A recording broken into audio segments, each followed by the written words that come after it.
कृष्ण गोविंद हरे मुरारी, हे नाथ नारायण वासुदेव। ओम नमो भगवते वासुदेवाय। ओम नमो भगवते वासुदेवाय। ओम नमो भगवते वासुदेवाय। सच्चिदानंद रूपाय विश्वोत्पत्त्यादि हेतवे तापत्रय विनाशाय श्री कृष्णाय वयम नमः। सच्चित आनंद स्वरूप परमात्मा जो सृष्टि की उत्पत्ति, पालन और प्रलयकारी हैं तथा जीवों के आध्यात्मिक, आदि दैविक, आदि भौतिक तापों को नष्ट करने वाले हैं, अर्थात उनके मानसिक, शारीरिक और भौतिक दुखों को दूर करने वाले हैं, उन श्री कृष्ण भगवान को हम नमस्कार करते हैं। श्री कृष्ण गोविंद हरे मुरारी, हे नाथ नारायण वासुदेव। श्रीमद्भागवत दशम स्कंद अथैकोनत्रिंशोऽध्यायः। श्रीशुक उवाच। भगवानपि तारात्रिः शरदोत्फुल्लमल्लिकाः वीक्ष्य रन्तुं मनश्चक्रे योगमायामुपाश्रितः। तदोड्डुराज ककुभ करैर्मुखं प्राच्याविलम्पन्नरूर्णेन सन्तमैः। प्राच्यविलिम्पन्नरूर्णेन सन्तमैः। स चर्षणीनामुदागाच्छ्रुचो सचर्षणीनामुदगाच्छुचो मृजन् प्रिय प्रियाया इव दीर्घदर्शनः। रासलीला का प्रारंभ। श्री सुखदेव जी कहते हैं, परीक्षित, शरद ऋतु थी, उसके कारण बेला, चमेली आदि सुगंधित पुष्प खिलकर महक रहे थे। भगवान ने चीर हरण के समय गोपियों को जिन रात्रियों का संकेत किया था, वे सब की सब पुंजीभूत होकर एक ही रात्रि के रूप में उल्लसित हो रही थी। भगवान ने उन्हें देखकर दिव्य बनाया। गोपियां तो चाहती ही थीं। अब भगवान ने भी अपनी अचिंत्य महाशक्ति योग माया के सहारे उन्हें निमित्त बनाकर रसमयी रास क्रीड़ा करने का संकल्प किया। अमना होने पर भी उन्होंने अपने प्रेमियों की इच्छा पूर्ण करने के लिए मन स्वीकार किया। भगवान के संकल्प करते ही चंद्रदेव ने प्राची दिशा के मुखमंडल पर अपने शीतल किरण रूपी कर कमलों से लालिमा की रोली केसर मल दी। जैसे बहुत दिनों के बाद अपनी प्राण प्रिया पत्नी के पास आकर उसके प्रियतम पति ने उसे आनंदित होने के लिए ऐसा किया हो। इस प्रकार चंद्रदेव ने उदय होकर न केवल पूर्व दिशा का प्रत्युत संसार के समस्त अचर प्राणियों का संताप, जो दिन में शरतकालीन प्रखर सूर्य रश्मियों के कारण बढ़ गया था, दूर कर दिया। उन दिनों चंद्रदेव का मंडल अखंड था। पूर्णिमा की रात्रि थी। वे नूतन केसर के समान लाल लाल हो रहे थे। कुछ संकोच मिश्रित अभिलाषा से युक्त जान पड़ते थे। उनका मुखमंडल लक्ष्मी जी के समान मालूम हो रहा था। उनकी कोमल किरणों से सारा वन अनुराग के रंग में रंग गया था। वन के कोने कोने में उन्होंने अपनी चांदनी के द्वारा अमृत का समुद्र उड़ेल दिया था। भगवान श्री कृष्ण ने अपनी दिव्य उज्ज्वल रस के उद्दीपन की पूरी सामग्री उन्हें और उस वन को देखकर अपनी बांसुरी पर व्रज सुंदरियों के मन को हरण करने वाली काम बीज क्लिंग की स्पष्ट एवं मधुर तान छेड़ी। भगवान का वह वंशी वादन भगवान के प्रेम को, उनकी मिलन की लालसा को अत्यंत उकसाने वाला, बढ़ाने वाला था। यूँ तो श्याम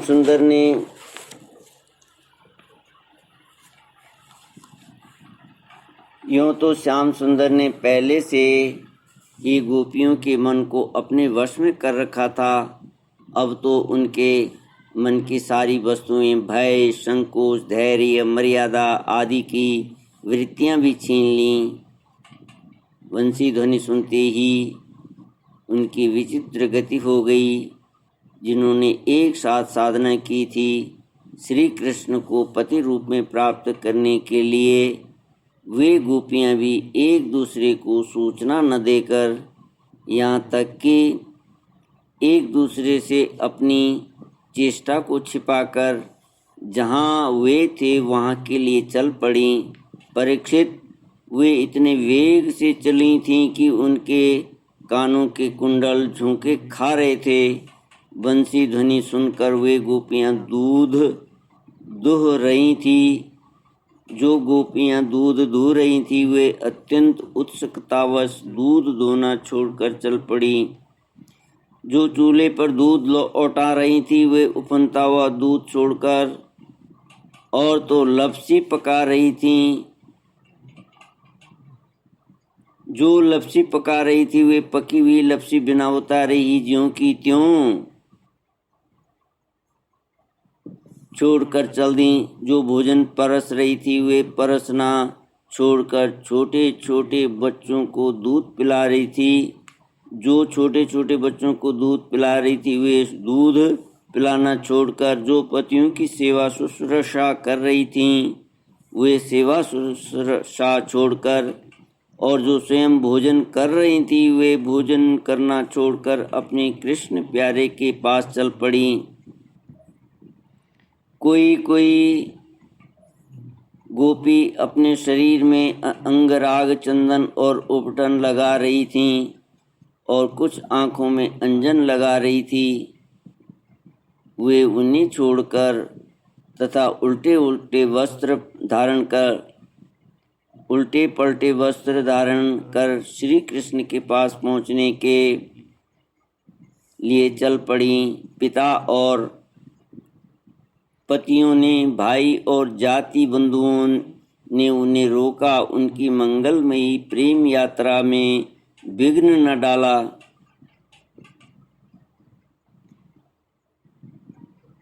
परंतु वे इतनी मोहित हो गई थी कि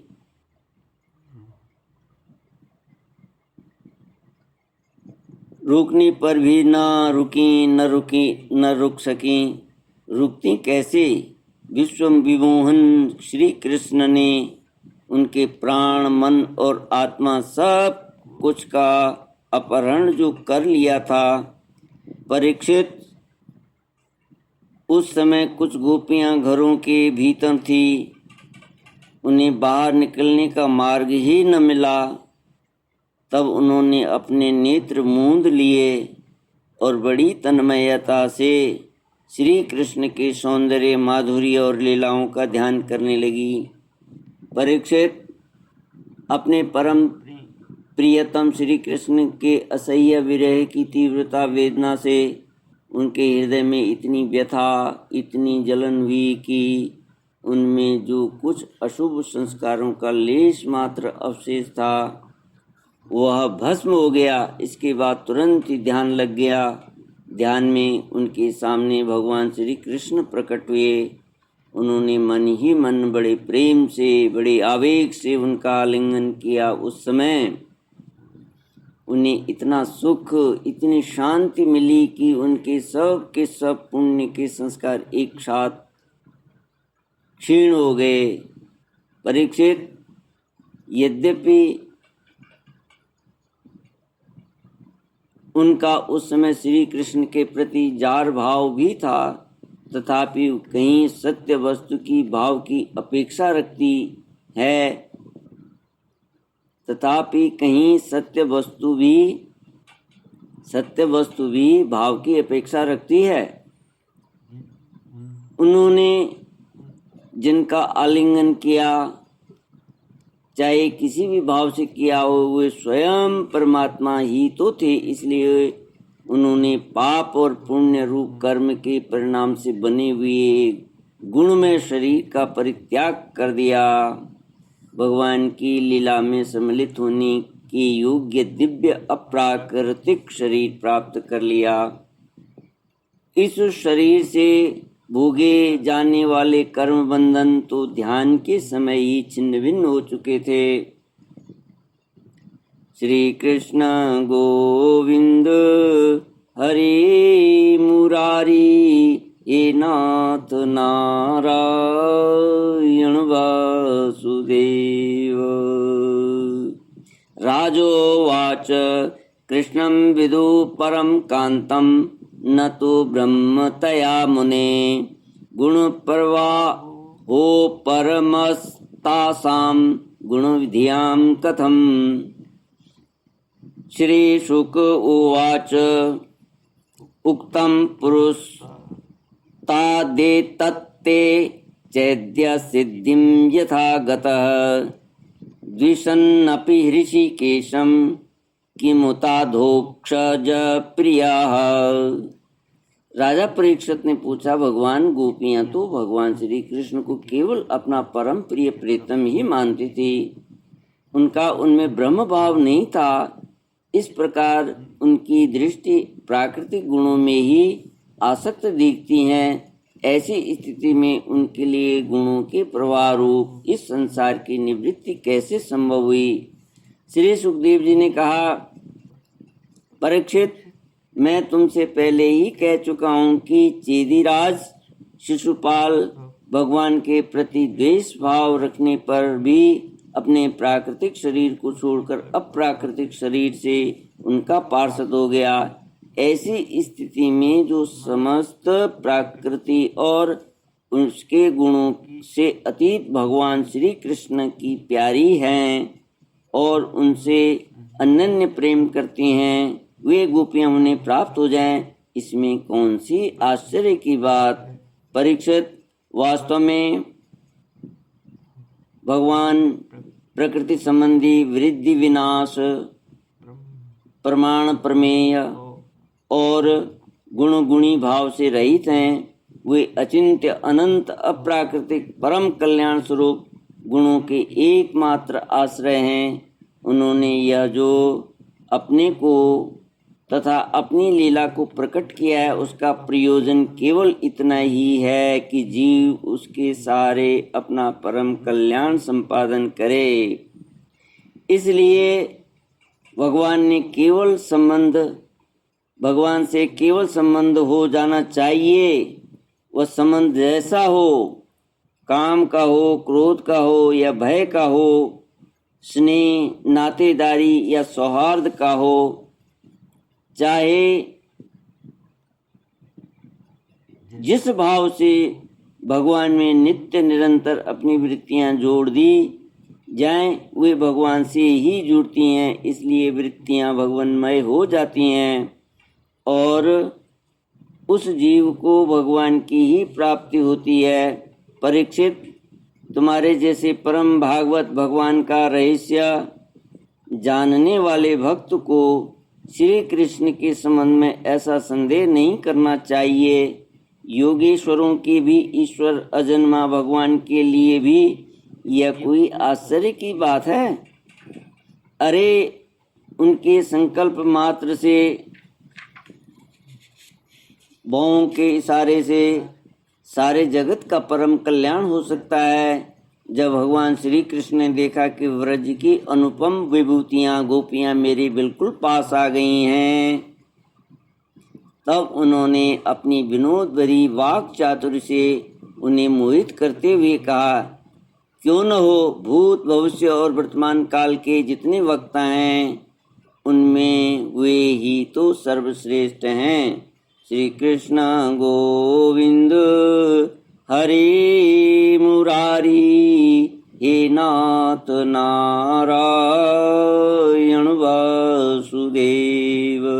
श्री भगवानुवाच स्वागतं वो महाभागाः प्रियं किं करवाणि वः व्रजस्या नामयं कच्चिद् ब्रूतागमन कारणम।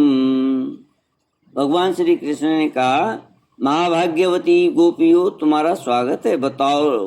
बतलाओ तुम्हें प्रसन्न करने के लिए मैं कौन सा काम करूं? ब्रज में तो सब कुशल मंगल है न? कहो, इस समय यहाँ आने की क्या आवश्यकता पड़ गई?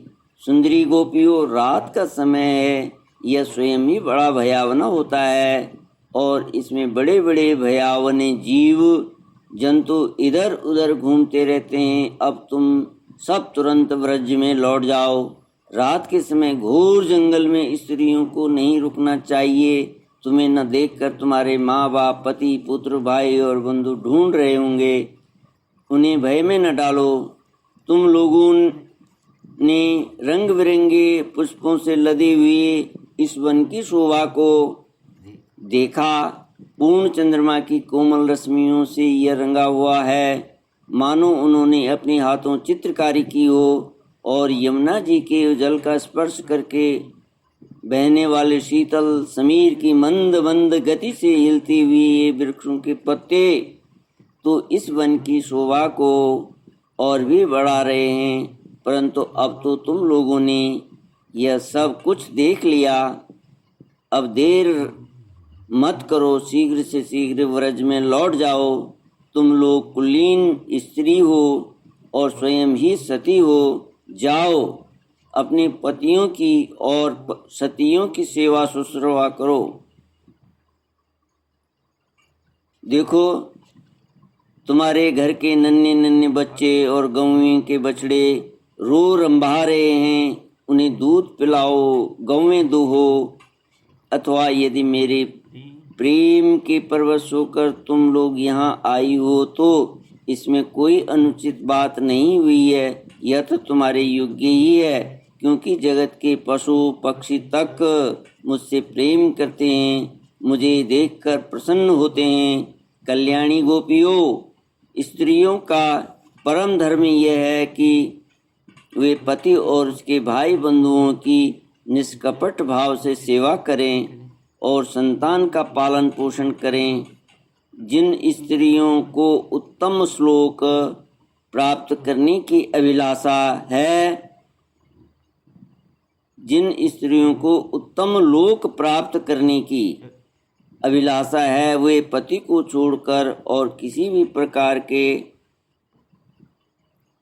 पति का परित्याग न करें, भले ही वह बुरे स्वभाव वाला, भाग्यहीन, वृद्ध, मूर्ख, रोगी या निर्धन ही क्यों न हो। कुलीन स्त्रियों के लिए जार पुरुष की सेवा सब तरह से निंदनीय ही है।